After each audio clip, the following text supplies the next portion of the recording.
ជំរាបសួរសួស្តីអ្នកនរគ្នាដោយតាមការសន្យាពីវីដេអូមុនដែលខ្ញុំបង្រៀនអ្នកនរគ្នាពីរបៀប cover បទចម្រៀងនៅក្នុង app Suno ហើយសន្យាថាមកបង្រៀនអ្នកនរគ្នាពីរបៀប download បទចម្រៀងយកទៅ cover នៅក្នុង app Suno ហ្នឹងហើយវីដេអូនេះដែរសម្រាប់បងប្អូនដែលចេះហើយអាចអស់រំលងបាននិងសម្រាប់អ្នកដែលថ្មីសូមកុំភ្លេចជួយ like share comment subscribe រូបកណ្ដឹង ដើម្បីទទួលបានវីដេអូថ្មីអំពីបច្ចេកវិទ្យាដូចជា TikTok Facebook ឬក៏ YouTube តោះអញ្ចឹងកុំឲ្យខាតពេលយូរបើកទូរស័ព្ទដៃរបស់អ្នកនរគ្នាមករួចចូលទៅក្នុង app មួយឈ្មោះថាជ្រុំបន្ទាប់ពីបើក app ជ្រុំហើយអ្នកនរគ្នាគ្រាន់តែ search ពាក្យថា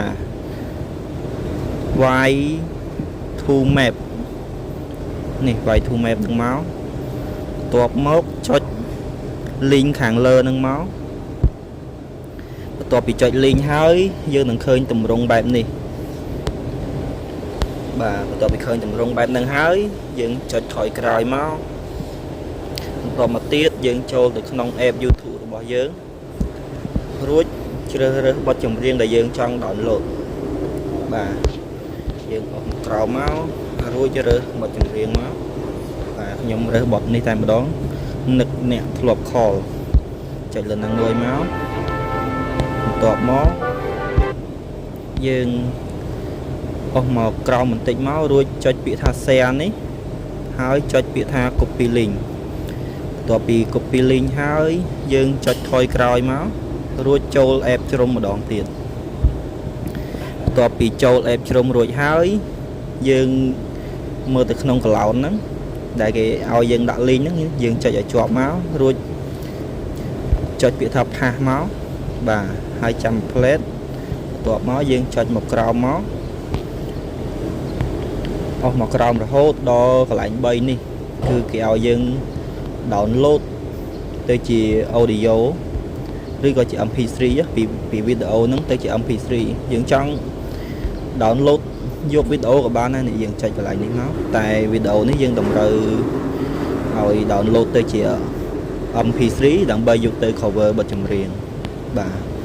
អញ្ចឹង3ហ្នឹងយើងចុចមួយមកចុចមួយណាក៏បានអញ្ចឹងខ្ញុំយកខាងលើហ្នឹងមកក៏ពីចុចខាងលើហ្នឹងហើយវាចេញពាណិជ្ជកម្មបែបនេះយើងចុចក្នុងទូរស័ព្ទហ្នឹងយើងចុចថយក្រោយមួយមកបាទបន្ទាប់ពីចុចថយក្រោយហើយនេះយើងចុចលើពាក្យថា download ទៀតមកបាទបន្ទាប់ពីចុច download ហើយនេះឃើញសញ្ញា download វាកំពុងតែ download ទៅចូលទៅក្នុងទូរស័ព្ទដៃយើងហើយយើងចុចមកក្រោយបន្តិចមកចុចថយមកយើងចូលទៅក្នុង file របស់យើងមកហើយចុចទៅលើពាក្យថា audio ហ្នឹងមកនេះបទចម្រៀងដែលយើង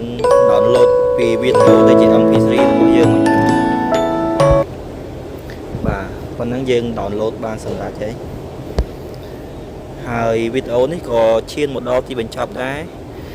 បើបងប្អូនគិតថាវីដេអូនេះមានប្រយោជន៍សូមកុំភ្លេចជួយ like share comment subscribe និងរូបកណ្ដឹងដើម្បីទទួលបានវីដេអូថ្មីមុនគេណាបងប្អូនបាទពីខ្ញុំបាទស្រៀនវិញហូសូមអរគុណសូមជម្រាបលា